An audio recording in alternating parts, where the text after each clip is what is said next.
Well, in this week's episode of the Omnibus Podcast, I'm lucky to have JoeFi, who runs a podcast called Radio Free BTC, and it's all about Bitcoin.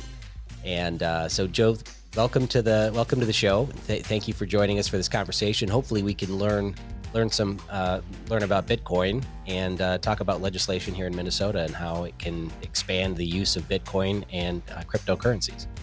Well, thanks so much for having me, and I certainly love to talk about Bitcoin with pretty much anyone that will listen.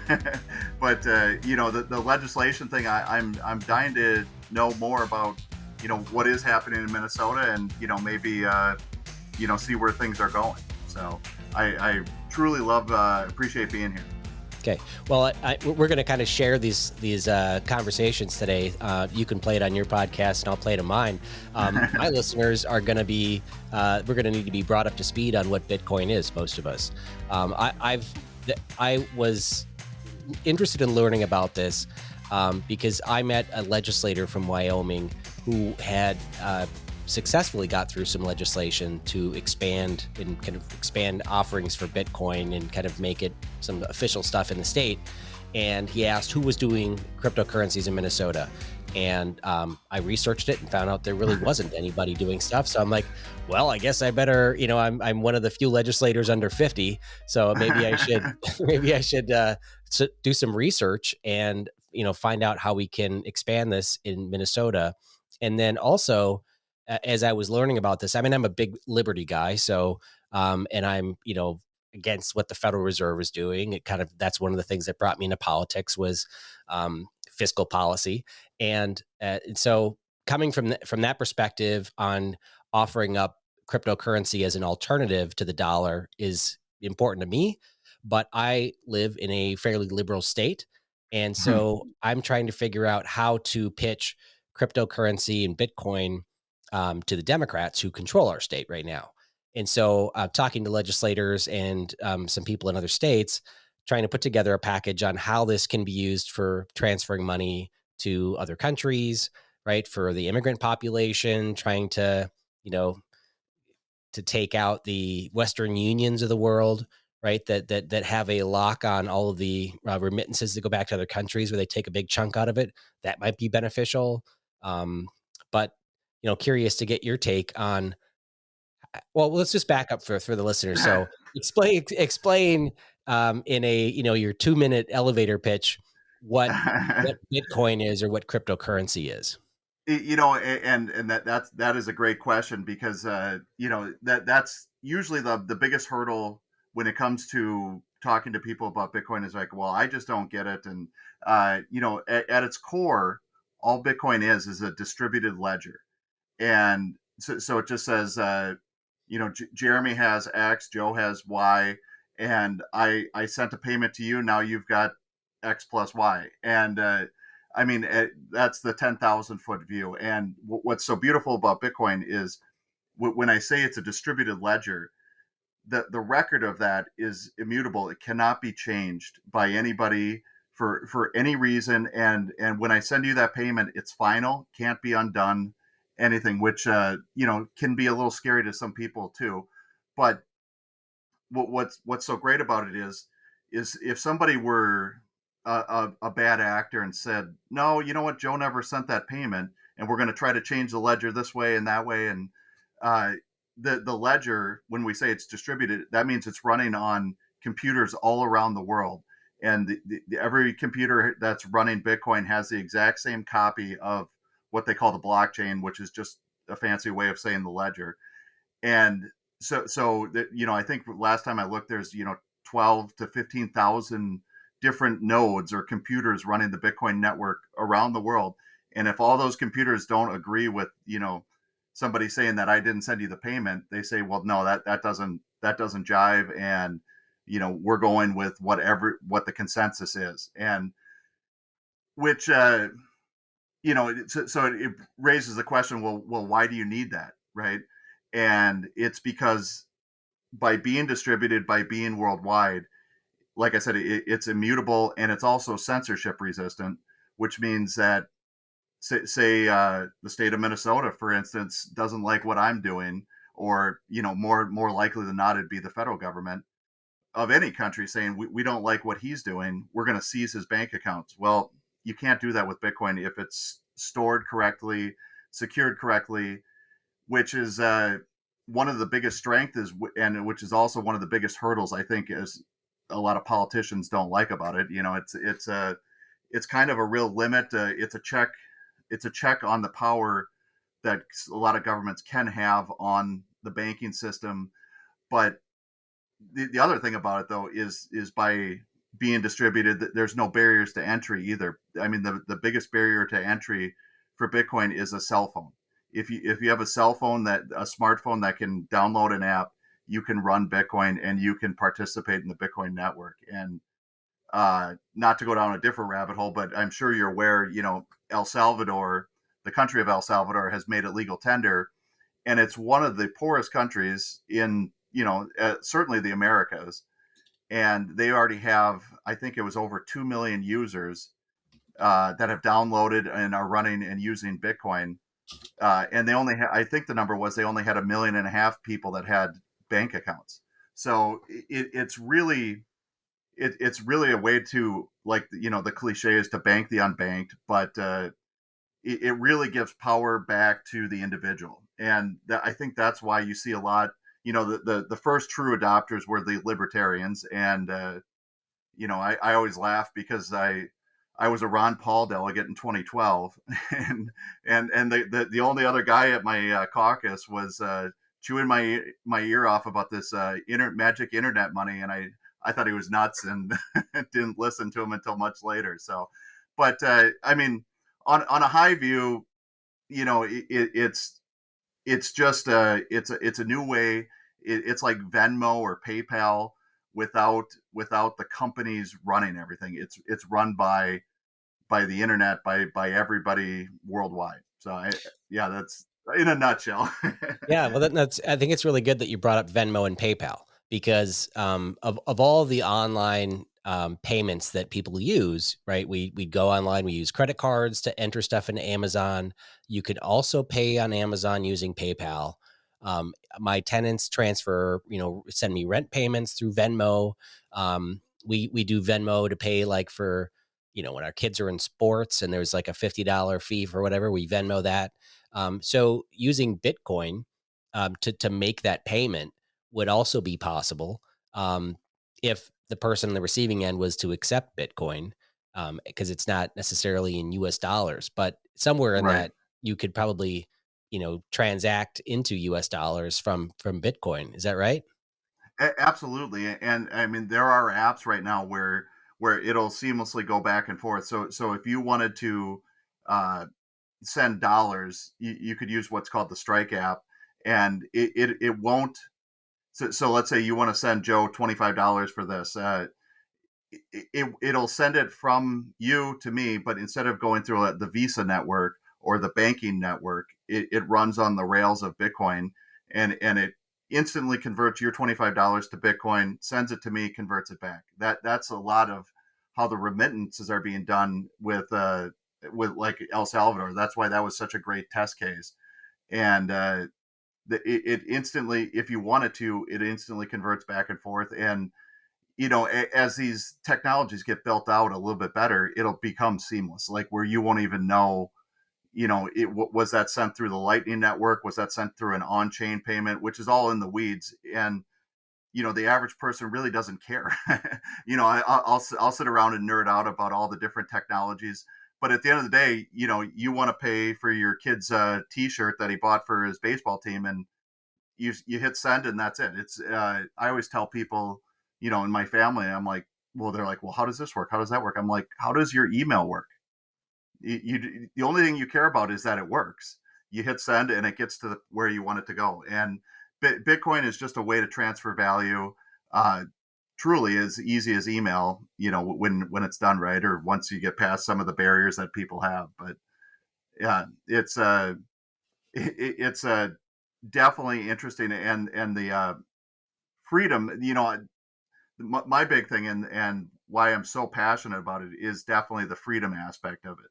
And it's breaking ourselves from the the Wells Fargos or the JP Morgans. And their time has passed. There's no longer a need for the big banks that just sit and siphon money off of us and Visa. I mean, 3% for a small business. Uh, there's no need for it. There's absolutely no need for it. So there's I all day I did three interviews today with people that got back from El Salvador. There was a Bitcoin conference, and one of them was telling me about a guy selling coconuts on the side of the street in San Salvador that was taking Bitcoin payments, and so essentially he's paying less than the vendor in Minneapolis for processing digital transactions. At the end of the day, it's no different for him. It hits his account, and he can spend that value however he wants, but he's spending less than a coconut vendor in El Salvador. And so, I mean, I used to be really into technology, and then I just got busy with kids, and I've fallen behind, but I have, I've got an RFID chip in my ring, and I can, like, give somebody my contact information by touching their phone with my ring, and I imagine that there's a way that you can, bring up or make your transaction from your just touching your phone or, your RFID chip, to start your transaction, or how does that work? Well, the easiest way, and I'm not saying that that doesn't exist. The easiest way is with your phone. Just you use your camera to somebody will bring up a QR code, and then the other person will scan it. Boom, done. Or I can email you the QR code or address, and then you cut and paste, and that's about it. It's when it's working, and the Lightning Network, which is what it sounds like, it's significantly faster. When that's working, it is literally faster than Visa. It's faster than when you swipe your card. You scan, by the time you hit scan on your camera, the payments are already there. It's seconds. So Okay. it's And pretty in neat. in these, your Bitcoin account. So I'm going to actually probably have you help me offline because I'm interested in buying Bitcoin to kind of start this process. And it may be related to volatility in the market, right? I was looking, the stock market. I used to be a stock trader, and I'm looking at, I'm doing my analytics on the market, and everything looks like it's overpriced, and we're due for a big correction. And typically people would, be investing in bonds, but I know that the government's not going to let the interest rate go up because so many people would be hurt. And I started looking at gold and silver, and it's going down. I don't understand where are people going, and talking to some, having some conversation with financial advisors. They're talking about, well, people might be investing in cryptocurrency. That might be where the, solution is to protect yourself from inflation and, significant market corrections that might be coming. So maybe I'd like to buy some Bitcoin. And So yeah, yeah. I should have mentioned this in the beginning too. The biggest feature of Bitcoin is there will never be more than 21 million Bitcoin, and currently there's only 18 and a half roughly million Bitcoin in circulation, but there will never be more than 21 million. So if you're talking about the ultimate inflation hedge, uh, there will never be more. So we know if the price of gold doubled to say $4,000, I mean you're going to have every mining industry, every mine. They'll reopen the ghost towns in the old west looking for gold. Uh, so nobody. I mean, gold is definitely scarce, but Bitcoin has the ultimate scarcity. 21 million. That's it. Never going to be more. And I always like to tell people, I think it was Bloomberg or Forbes estimates that there's around 50 million millionaires in the world, and if every millionaire, just millionaires, wanted one Bitcoin, they can't have it. There's not enough. So it's through computer code, that we have the ultimate scarcity in an asset, and we've never had that before. And I'm very leery of the word crypto is a little, makes me a little nervous because I feel like a lot of the other coins out there that people love to talk about just don't have the scarcity or the decentralization that Bitcoin has. So that's why I focus on nothing but Bitcoin, and because I it's doesn't mean I ignore the other ones, but I just haven't seen anything that has, those combinations of scarcity, decentralization, because at the end of the day, the next biggest coin is Ethereum. And I think it's 70% of their network, their nodes, the computers that run their system run on cloud computers. And I always tell people, especially, I have a lot of conservative friends. I said, how well did cloud computing work out for Parler? After the powers that be decided they wanted them to go away, they went away. And that's the scary thing about not being truly decentralized. So So what is the price of Bitcoin today? I think it's at what is it, 54,000, 54.3, So, and so 54,300 US dollars to one Bitcoin. yes. And then are Bitcoins broken into cents, like 100 fractions or Good a million question. fractions or what? Sure. Yeah. Just as the dollar is 100 pennies, uh, Bitcoin is 100 million Satoshis. So as of right now, as of us talking, $1 equals 1,842 Satoshis. And I always like to tell people, I orange pilled my sister. Orange pilling is when you convert somebody to Bitcoin. That's kind of what we call it. And she's like, well, I'm never going to own a whole one. And I said, well, you just bought 100,000 Satoshis. And looking at it that way, and Satoshis are going to, as Bitcoin continues to grow, Satoshis are going to become the standard, because it's too hard to talk in numbers that big. I think for most people, and things will be priced in Satoshis. That, I mean, as they already are in El Salvador. So So uh, what's the nickname for Satoshi? Because that seems like it's a really long word.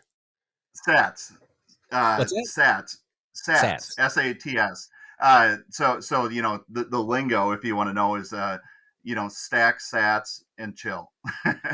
Yeah, you just actually talking about investment strategies or whatever.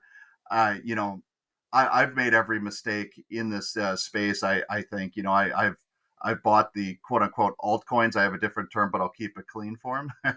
uh, but watch them go up and pump and dump, and I was over it before the Doge hype and things like that. But my only strategy, and what I really try to tell people, is take money that you won't even notice. I mean, for most people, my sister, I'm like, listen, would you miss $10 a month or $10 a week? And she's like, no, you won't even notice it come out of your account. So she just has an auto buy set up on Cash App, and she's been doing it now for a year and a half. And she's like, I can't believe how much money is there. And So so is there a transaction fee to buy into this?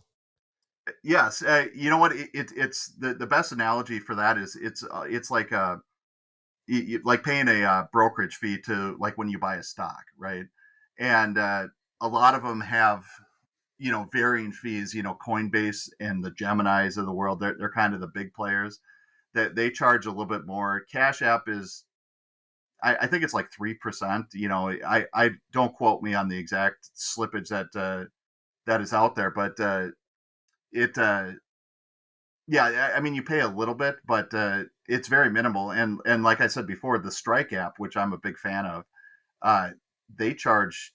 It's as cheap as you can. I've found. I don't know the exact numbers, because I just I set it and forget it. So I have a daily buy, and I just know that, and actually, because of the price volatility, it's a lot better for my mental psyche to just know that, oh my God, Bitcoin's down today. Okay, well, good. I just bought more Sats. Bitcoin's up today. Okay, great. My bag just pumped. I'm cool. So it takes a lot of the stress out of it. And to be honest with you, I've been in it about 4 years now, and yeah, the price volatility doesn't even bother me now. I mean, unless we lose 50%, or the crazy thing is, when COVID hit and it crashed with everything, I was so excited. I was, trying to figure out if I could sell cars, or, whatever I could do to get cash to buy more Bitcoin, because I knew it was cheap. And that it just but I do know a lot of people can't handle the volatility. That's why I'm like, just do it with an amount you won't miss. So if JoeFi is wrong and it all goes to zero and my grandma was right and the magic internet money never turns out to be anything, well, it was money that you set aside that you said I won't miss. And you know, that being said, I that's the most prudent way.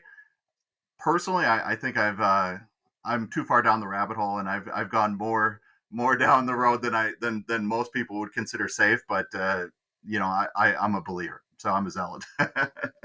Well, it's great. And so if someone wants to download an app to learn how to get into it, you said the Strike app is a good app to download and learn how to buy Yeah, into it.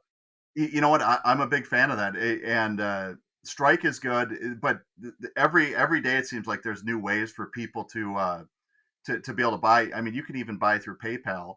As much as I do not like PayPal, but you can buy through PayPal. You can buy through, like I said, Coinbase, Gemini, Kraken. There's all kinds of exchanges, and uh, you know, there's even more coming. And if you want to do it through like your 401k, there's products which aren't the best, but there's things like GBTC, which is traded on the New York Stock Exchange, and you can buy, the 401ks that we still do have and the IRAs. I've pretty much sold everything and bought GBTC just because that's in the tax deferred or the tax special accounts, and I'm not going to pull that out just to pay more taxes. But you can buy it there, but yeah, I think by far the easiest app is Cash App. Um, a lot of people won't like that because it's owned by Square, which is owned by Jack Dorsey, Twitter.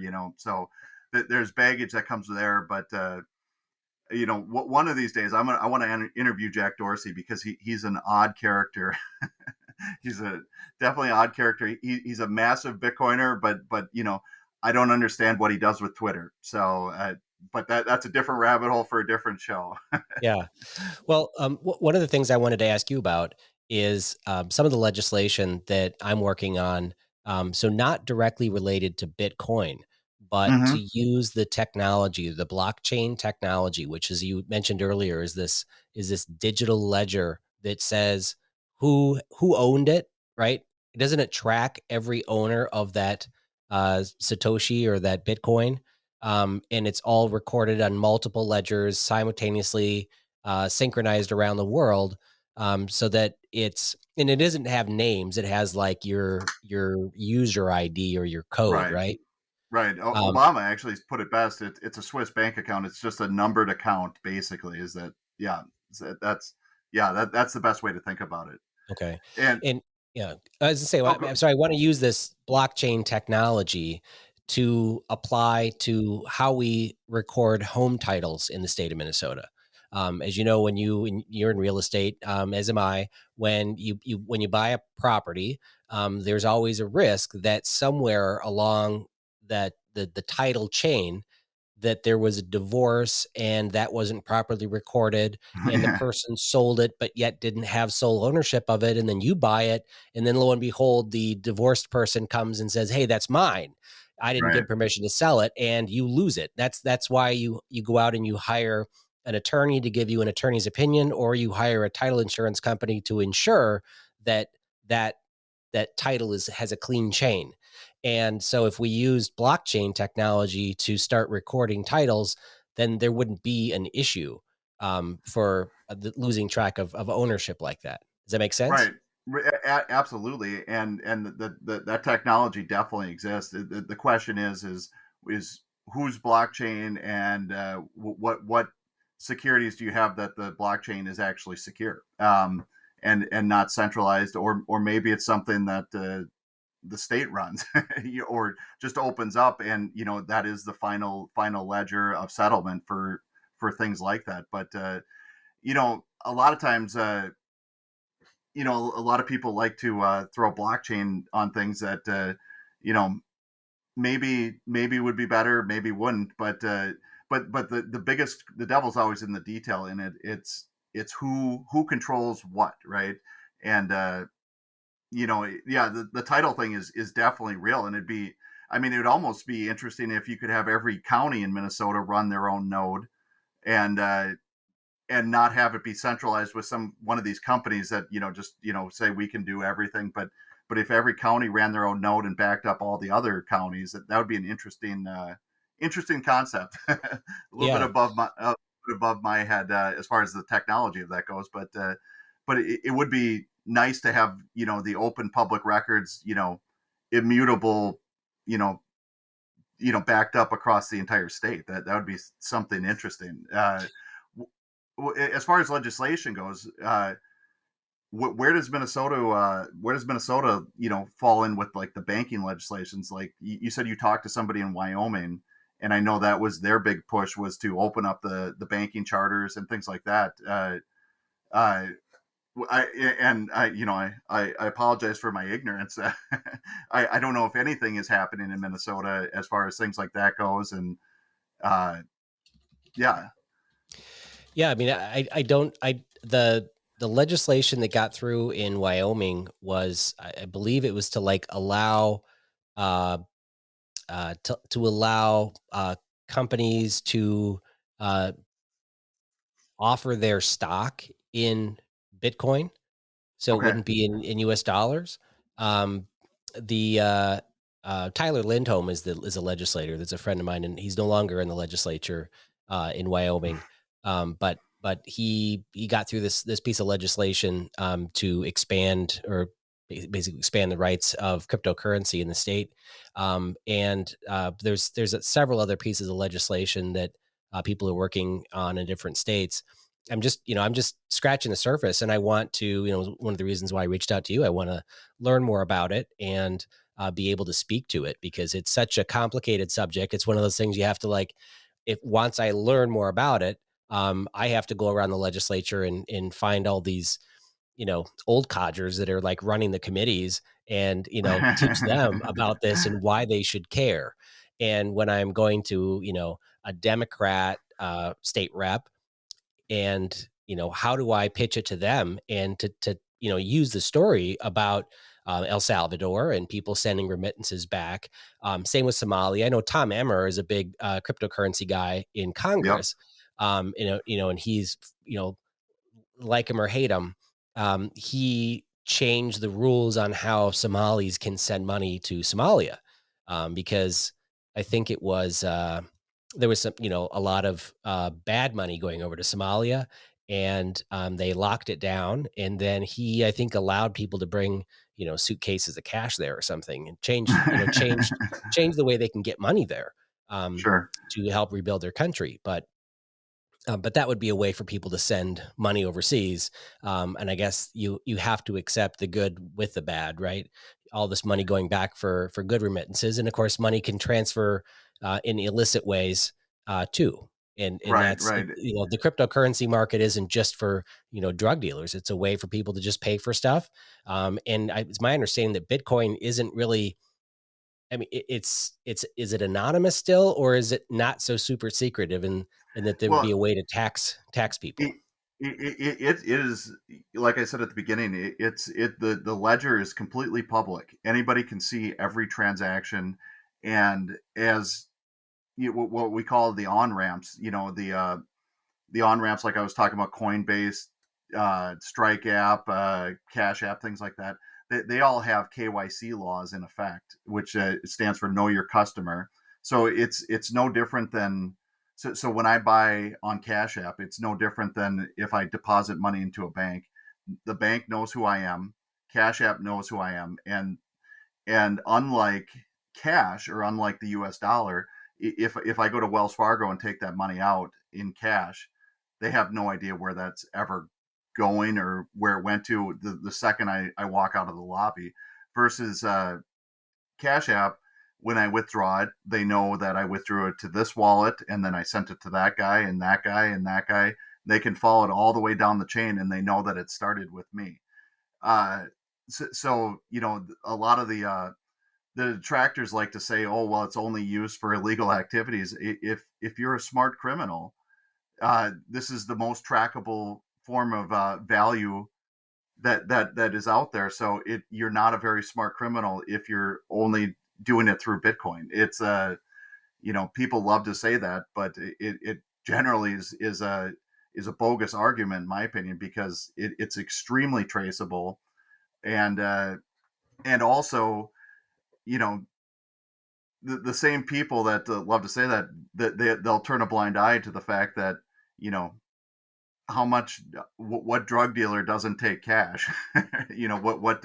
What criminal doesn't take US dollars. And so it's they want to throw the baby out with the bathwater, because maybe at some point people used it for bad things, but people use dollars for bad things too. It's not indicative of the whole system. So Bitcoin is more traceable than cash because there's a ledger that's public. But Yes. you don't know, or the Department of Revenue isn't going to know that that number is me, right? It just Right. knows that this, Yes. yeah, Yes and they no, do. because yes and no, because like I said, your on ramp where you bought the Bitcoin has to uh, uh, has to abide by all the KYC laws. So they know, and all it takes, if the Justice Department suspects you of terrorism, or the IRS suspects you of tax fraud, all they have to do is subpoena all these different on ramps, and then they'll know what coins you bought and then where they went to. So it's Wait a minute. So the Cash App and all these apps, that isn't like the Caribbean island app that you're telling me about. You're telling me about the legitimate US based one. unfortunately, yes. No, there's not a good way to be anonymous with Bitcoin.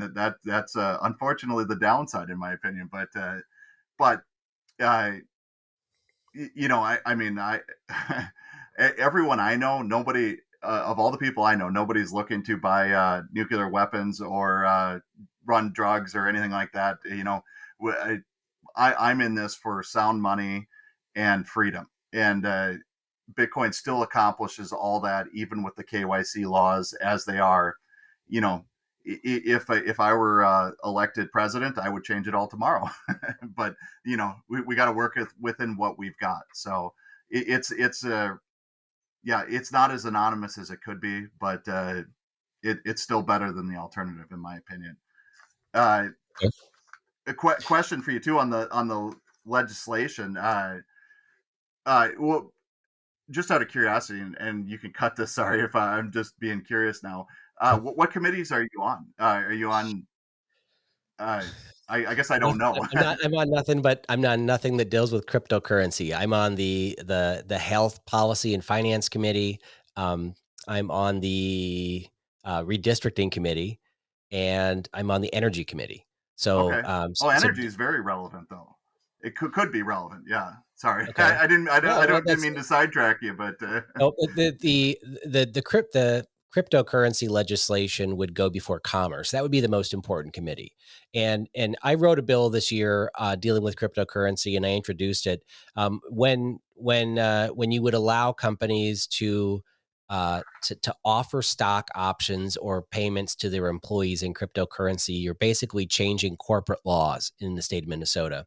And so, just by introducing that bill, it raised a lot of eyebrows. There's a bunch of attorneys and lawyers and people that are now contacting me like, whoa, like, let's get our arms around what you're doing here and try to, figure out a path forward. So I welcome all the lobbyists to come and, you know, give me information and background, because when it's interesting being a legislator, because you have the power to write laws and change laws and get rid of laws. And so you submit an idea to the nonpartisan research staff and saying, I would like to introduce a bill that would allow people to transact in, this is what I want. It's a simple concept. And then they will research all of the state laws that would be impacted by my legislation. Well, if Munson does this and allows cryptocurrencies to be transact, then it's gonna touch 400 different laws, and so we have to alter those laws to address, US dollar or cryptocurrency, you know what I mean? So then they come back to me with, well, we're going to have to change all of these laws. And then on, these 20 laws that you're changing, we have an option. You can either include it or exclude it. And so they'll come back to me with all these questions on how would you like us to change this? And so what might start as a 2-page law will end up being hundreds of pages because I'm going to be impacting all these laws. But the good thing is I don't have to research it. We have staff that does that for us. But while we're doing that, then I'm impacting different types of laws for different chapters. And then those people will start reaching out to be saying, well, what are you doing over here with this cryptocurrency? So, that's one of the interesting parts of writing this legislation. And if I do get a hearing in the Commerce Committee, I would have to bring experts to come and to testify on why this is a good deal, or people would bring their concerns to me ahead of time and we can try to address them. But I think it's really fascinating to start writing legislation for this new technology. Well, just listening to you, now I'm getting an understanding of why the offices around the Capitol keep growing.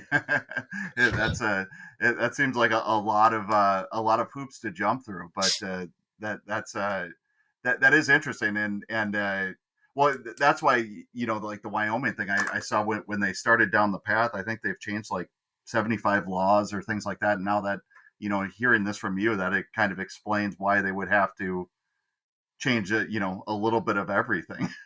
Yeah. I mean, there's a reason why government goes slowly, and it's because when you're changing things like this, it's just, I mean, currency is so intertwined with everything we do and touches so many chapters of law that that, that you have to figure out the right path forward. Sure. Especially if you're going to be using just blockchain technology to change, car licenses or car titles, and there's a lot of things you could use the technology for, but allowing cryptocurrencies to be used, I think would be it's going to touch a lot of things. It's going to be a slow change, and we should just figure out the right path, and then looking at other states and what they're doing, see what's successful. Yeah, yeah, absolutely. Well, that's interesting, because when I said it was interesting, you're on the energy committee, or whatever you called it. That's a big that's something people love to detract on Bitcoin, is that it uses way too much energy because of the mining and how the network works. But I always like to make the point that Bitcoin is fantastic for stranded energy, and I know you're from southern Minnesota, and uh, all the wind turbines down there, and you can educate me a little bit, because I will definitely be the first to admit I don't know that much about it. But when don't isn't there times when they run surpluses where the grid doesn't need as much as they're producing? Correct. Uh, Yeah. Well, it's interesting. So the country is divided into several energy grids, and we're in the Midwest. It's called the MISO grid. And if you go to a website called misoenergy.org, you'll see all the states that are in our network from Minnesota down to Texas, and you can see real time displays of how much energy is being produced in the MISO grid and what's prioritized. And every day they go out and they tell the energy suppliers, tell us how much energy you need for the day and tell us how much energy you're producing, and then they prioritize wind and solar are always first. So that's the first to be consumed. hmm And like the ones they can really change quickly are the natural gas and coal-fired power plants. They can dial those up and down pretty quickly. And so those are the ones that change. Actually, natural gas. There's what's called like a blast furnace. It's almost like a jet engine on an airplane. It's super inefficient compared to the natural gas power plants that run all the time, but they can come on and off in a second. So when a cloud goes overhead over the top of solar, and all of a sudden the solar array shuts down, these things fire up to keep the energy going so that you're not wasting anything. So you can see on the grid, and it'll show, of course, there's no solar now because it's nighttime when we're recording this. But if you scroll down to the fuel mix, you'll see 72 megawatts of power being generated, 72,000, sorry. and wind is 19% of it. Natural gas is 31%, coal is 31%, nuclear is 16%, and then all the other stuff Sure, is sure. hydroelectric and stuff.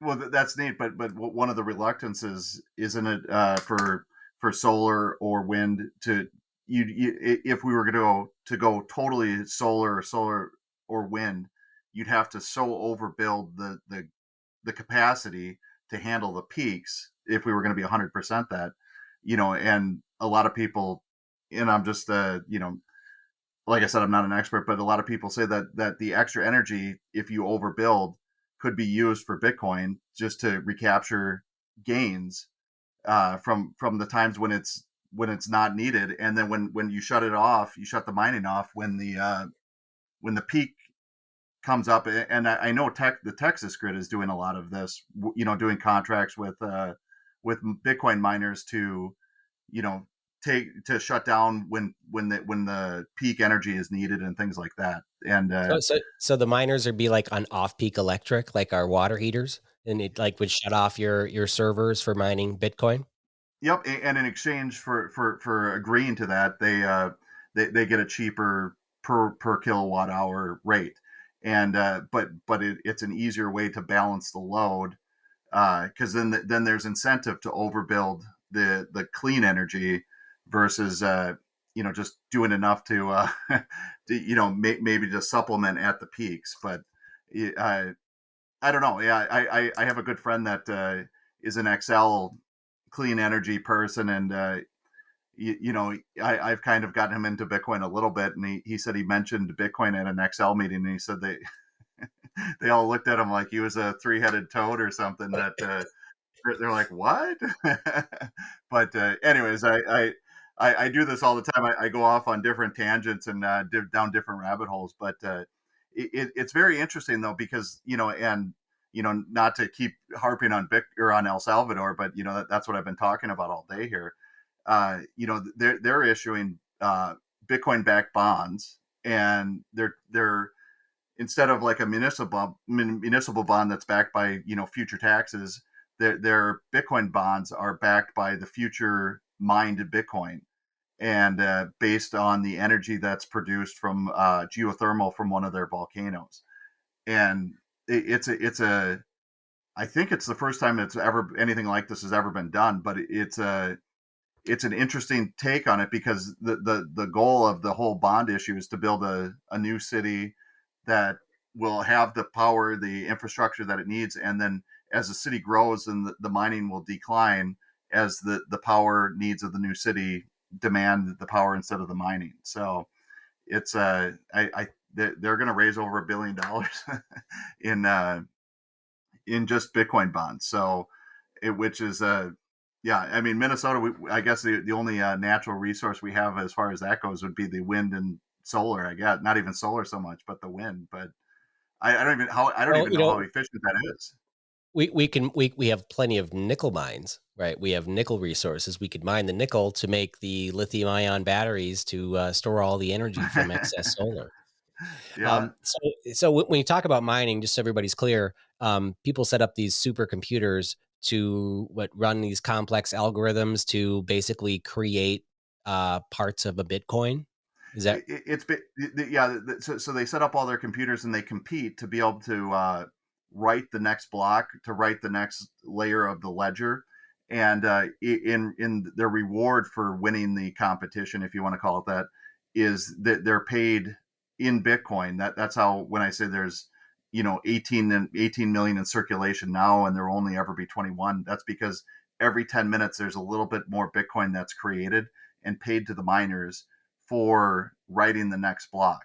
And but the game theory, the incentive of it is that because you don't want any one party having control of who writes a ledger, everybody competes and they try to solve the algorithm to be able to win the block, to write the next block. But that they do it for the financial aspect of it, because right now every 10 minutes, if you win a block, you are paid 6.25 Bitcoin, and that's cut in half every 4 years approximately. So when it started, it was 50 Bitcoin, and that's why a lot of times not to get too into the weeds about it, but a lot of times people talk about the Bitcoin cycles, and that every 4 years you'll see a big spike of the price because of the supply shock of the miners not making as much Bitcoin, and that they have to pay their power bills and things like that. So that's a big sell pressure. But when they're cut in half, there's a supply shock and not as much as hitting the market. So basically, it's the game theory or the incentives to keep the network decentralized, because everybody wants to make money. They run the thing, and by it being competitive, no one person can control it, because I want it, you want it, and so we compete, and then the market, or whoever does it, or whoever has the most power and the most energy, is usually who wins. But Okay, that's well, mining. all right. Yeah. So then this brings up some questions for me. You said that the miners get paid 6 point whatever Bitcoin. Yep. Well, so that's basically, what is that, $250,000? Yes, it's so Bitcoin mining is no longer just JoeFi or in my basement running a graphics card. This is wholesale data centers that are running. They call them ASIC computers, application specific integrated circuit, or something like that. It's machines, it's computers that are built specifically to run the Bitcoin algorithm, and so there's thousands of these machines running around the world, and they're just competing to solve a problem, only to win the right to write the next block. That's all Okay. it comes So, down all right. to win the block So, reward. so people are spending a lot of money building these major machines, and they're spending a lot of money and power to write the next block, to create the ledger, to make sure that we know who is owning all of these Bitcoins. You said that there's only going to be 21 million Bitcoins, and we're at 18 million now. So when that ends, when we reach 21 million, Yep. where is the incentive to continue to write the ledger if they're not being paid in Bitcoin? So the other thing, when they write the ledger, so if I want to send you a Bitcoin transaction, I also have to pay the market rate, or the market fee for the transaction. So there are so a miner, when they win the block, they get their 6.25 Bitcoin plus all the fees of every transaction, and it can handle a couple thousand transactions per block. So if I were to send you an on chain, that just means on the main Bitcoin network. If I were to send you an on chain transaction, it might cost me a couple dollars, which is it's minuscule depending on the amounts you're talking about. But when you get into the weeds of smaller transactions, that's why there's the Lightning Network, which is built on top of Bitcoin. But on the main chain of Bitcoin, every transaction, I have to say I'm willing to pay this fee, and then when the miner wins the block, they look at all the fees and they take all the highest fees, and they're like, we'll include those in this block. And then that's when our transaction happens, is when the miner writes it to the ledger.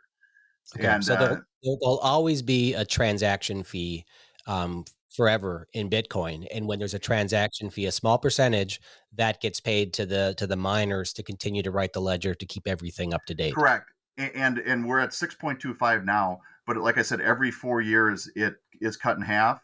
So in about 3 years from now, roughly, it'll go to 3.125.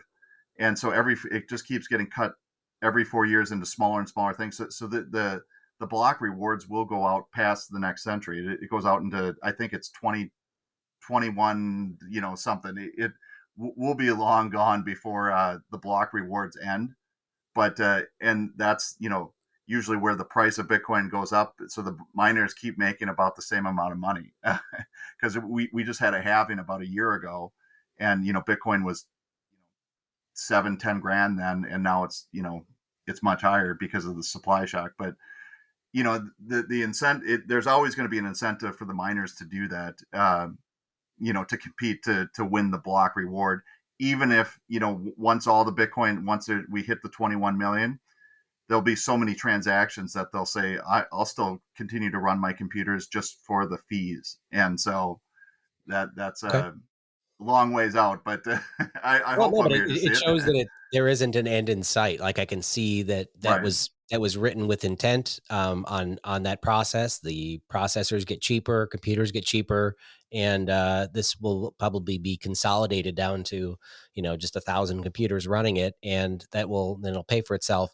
And then when you do transact in Bitcoin, is it a set number of stats or of sats that cost, or is it a percentage of? It all depends on, actually it goes down to the exact byte. If you remember, if you're a computer person at all, every digit is a byte, or so it depends on how many bytes are in your transaction, and that's like the size of your address and who you're sending it to and things like that. So you can set what you're willing to pay per byte. So the lowest you can pay is 1 Satoshi per byte, and I've sent transactions at 1 Satoshi a byte, and it ends up being like 40 cents. So Okay, so it's it, not it significant. And it so can I be could though. buy, It yeah, can, but I it could can buy it, a Tesla, right? And it might cost me a couple of dollars in transaction fee. Yeah, so you always hear they love to write stories about somebody transferred $25 million for $3. So uh, that's where a lot of people foresee the main chain of Bitcoin going, kind of being a final settlement record, for bigger transactions, or one country moving it to another country, kind of like the gold in New York used to be, where they just move it from room to room. Uh, but and then so that would be for the big transactions. When I buy a house or a car, I send an on-chain Bitcoin transaction.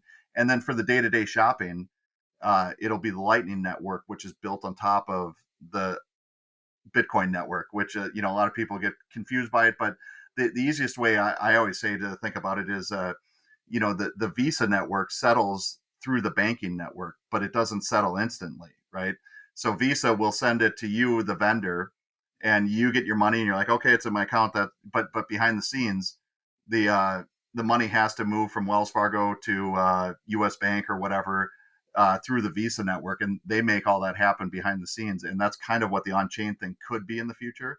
But right now, it's cheap enough to transact on the main chain as well. But it won't always be that way, because there have been times where it's cost $30-$40, no matter how much Bitcoin you were sending. So if I was sending you a $10 payment, and there's a high demand, and I really wanted to get it through to you right away, a miner won't include it if somebody's willing to pay $30 and I'm only willing to pay 40 cents. So that's so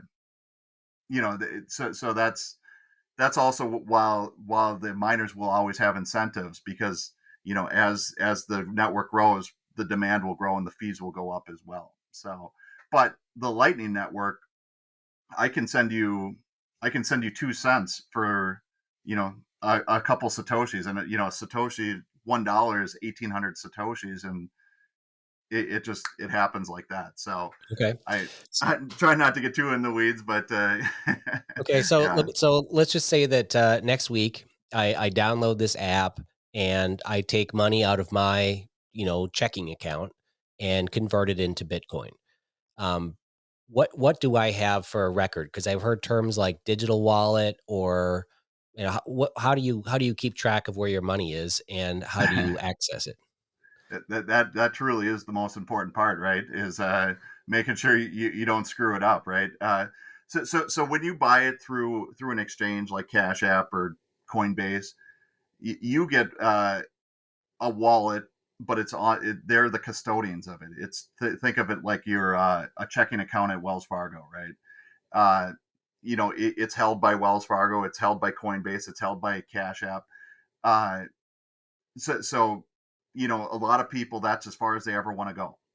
I own Bitcoin, it's in the bank, forget about it. And but that's only the first step. So if you want to have the freedom or the sovereignty that actually controlling your money gives you, what you would do is you'd withdraw it to a variety of different wallets that you control. So you can download software on your computer and store it on your own computer. You can run your own node, which is a little bit more advanced. You have to be deeper down the rabbit hole for most people, but you can run your own node, and then it's actually running. You control every aspect of it.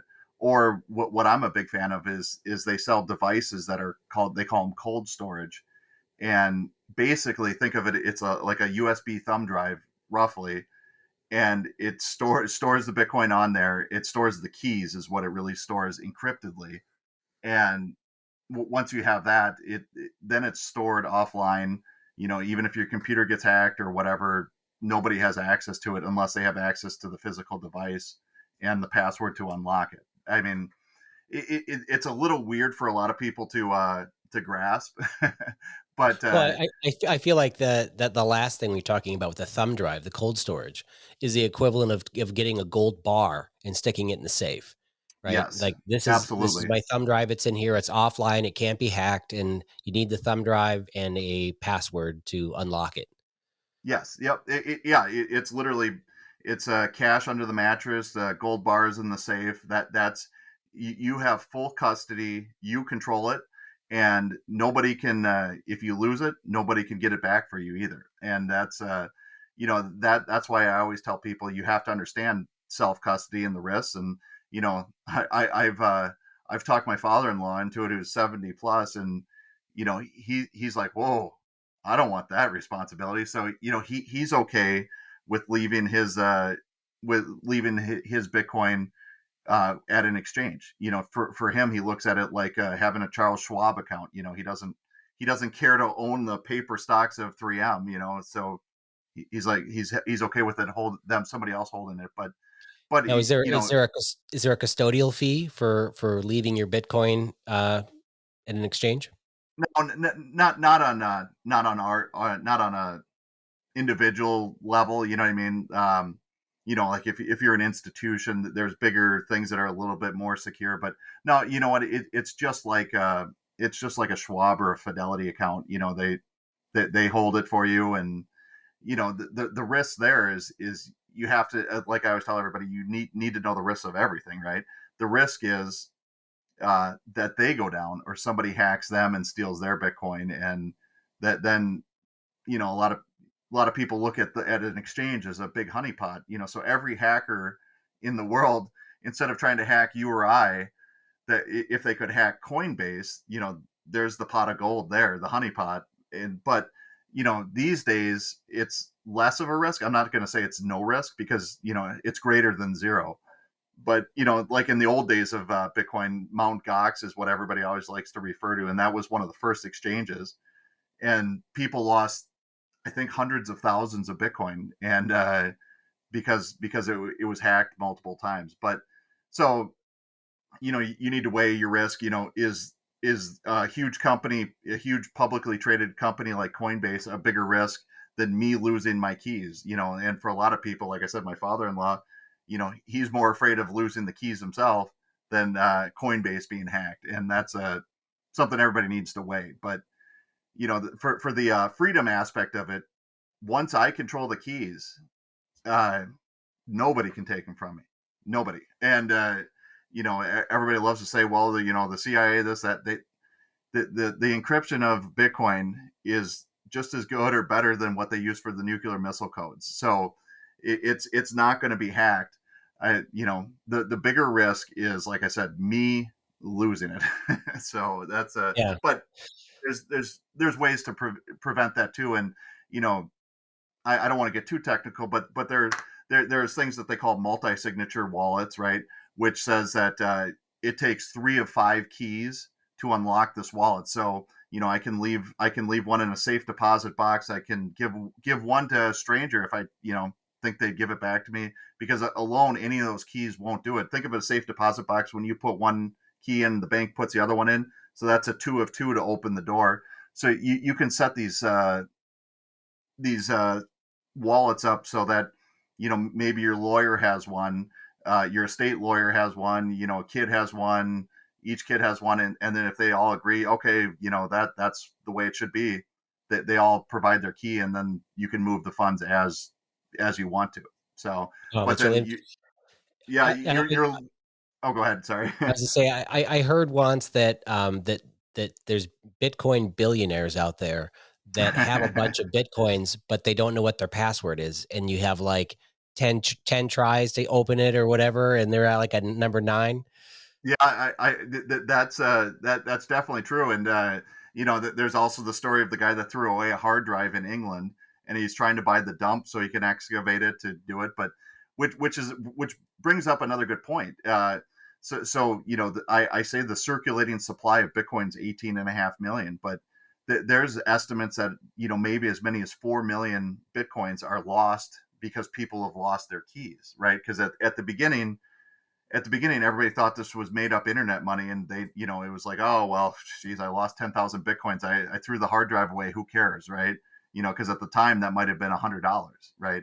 You're not going to cry over losing $100, but as time's gone by, that lost Bitcoin really, it's really interesting. Like I always say, it's a donation to the rest of us Bitcoiners, because that just means there's that much less circulating Bitcoin. So when we really hit hyper Bitcoinization and nation states and every corporation wants to hold Bitcoin as their reserve currency, there's only going to be maybe 14, maybe 10 million in circulation, and I'm not selling mine.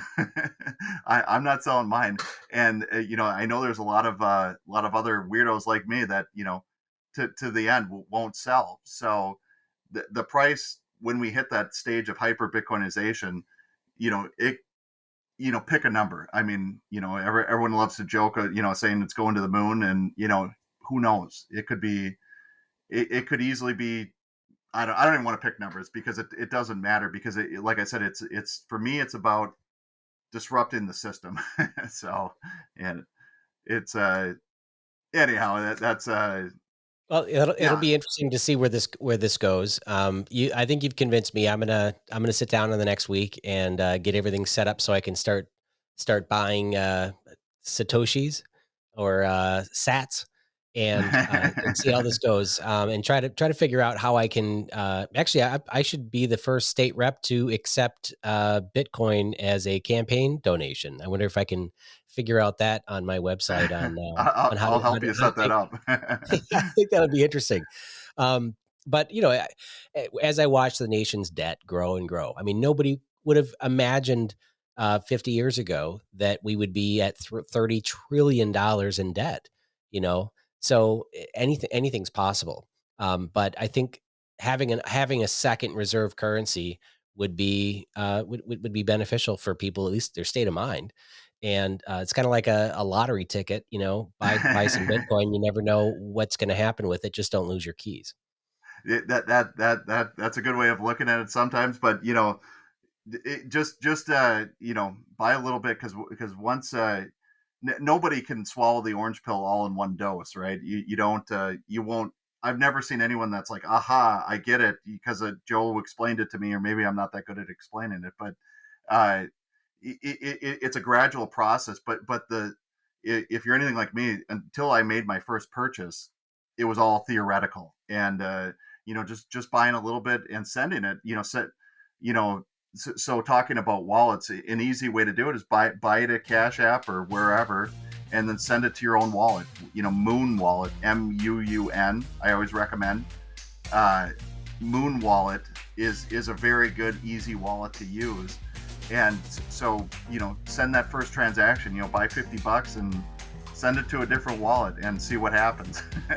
Okay. and don't blame me if it gets screwed up. No. All right. I'll definitely try it. I'll check that out. So I will send you the legislation that I've authored and the bills that I'm working on, and I will check back in with you on your show to, explain to you what's going on with legislation, and maybe how your listeners can help out and call the legislators that are in these committees that would be hearing these bills to, have more conversations with legislators to explain to them the importance of cryptocurrency and Bitcoin, and why this legislation would be important for the state of Minnesota. Yeah, no, it's definitely interesting. And like I said at the beginning, there's certainly people listening to this show that know a lot more than I do. So Okay. hopefully that they'll weigh in as well. So All right, great. Well, thank you, JoeFi the Bitcoin Guy, for explaining Bitcoin to my listeners, and thanks for having me on your podcast as well. I appreciate it, and anytime you're welcome. So All right.